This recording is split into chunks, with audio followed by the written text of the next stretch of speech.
America, Israel और Iran युद्ध का असर अब सीधे आम आदमी की जेब पर दिखाई देने लगा है। अंतर्राष्ट्रीय बाजार में कच्चे तेल की कीमतों में लगातार हो रही बढ़ोतरी ने भारत में पेट्रोल और डीजल के दाम बढ़ा दिए हैं।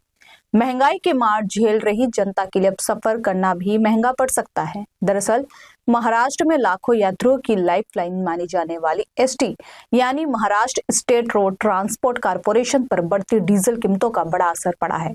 डीजल के दाम बढ़ने से एमएसआरटीसी पर सालाना करीब 124 करोड़ रुपए का अतिरिक्त वित्तीय बोझ आने का अनुमान लगाया गया है। यही वजह है कि अब एसटी प्रशासन यात्री किराए में बढ़ोतरी के प्रस्ताव पर विचार कर रहा है। परिवहन मंत्री प्रताप सरनाईक ने साफ तौर पर कहा है कि बढ़ती फ्यूल कॉस्ट को देखते हुए किराया बढ़ाने का विकल्प प्रशासन के सामने मौजूद है। हालांकि उन्होंने यह भी स्पष्ट किया कि फिलहाल तत्काल किराया बढ़ाने का कोई फैसला नहीं लिया गया है। दरअसल महाराष्ट्र के ग्रामीण इलाकों से लेकर शहरों तक हर दिन लाखों लोग एसटी बसों से सफर करते हैं। छात्रों, नौकरी पेशा लोगों और ग्रामीण यात्रियों के लिए एसटी बसें सबसे सस्ती और भरोसेमंद परिवहन सेवा मानी जाती है। ऐसे में अगर किराए में बढ़ोतरी होती है तो इसका सीधा असर आम जनता की जेब पर पड़ेगा।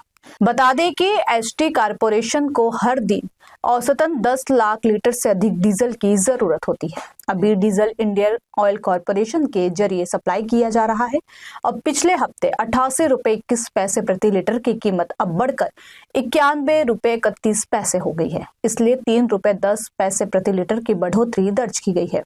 इस कीमत बढ़ोतरी के कारण कॉरपोरेशन को हर दिन लगभग 33,70,000 रुपए का अतिरिक्त खर्च उठाना पड़ रहा है, जो महीने के आधार पर लगभग 10 करोड़ रुपए और सालाना आधार पर लगभग 124 करोड़ रुपए हो जाएगा। परिवहन मंत्री ने कहा कि एसटी कॉरपोरेशन अभी भी घाटे से जूझ रहा है। कॉरपोरेशन को अप्रैल 2026 में लगभग 76 करोड़ रुपए का नुकसान उठाना पड़ा था। फ्यूल की बढ़ती कीमत का सीधा असर कॉरपोरेशन के फाइनेंशियल हालात पर पड़ रहा है, इसलिए भविष्य में पैसेंजर किराए में बढ़ोतरी पर फैसला लेना पड़ सकता है। हालांकि मंत्री प्रताप सरनाईक ने यह भी साफ किया है कि आखिरी फैसला संबंधित अथॉरिटी से मंजूरी मिलने के बाद ही लिया जाएगा। फिलहाल जनता की नजर अब सरकार और एमएसआरटीसी के अगले फैसले पर टिकी हुई है, क्योंकि अगर डीजल की कीमतें और बढ़ती हैं तो आने वाले समय में एसटी बस का सफर भी महंगा हो सकता है।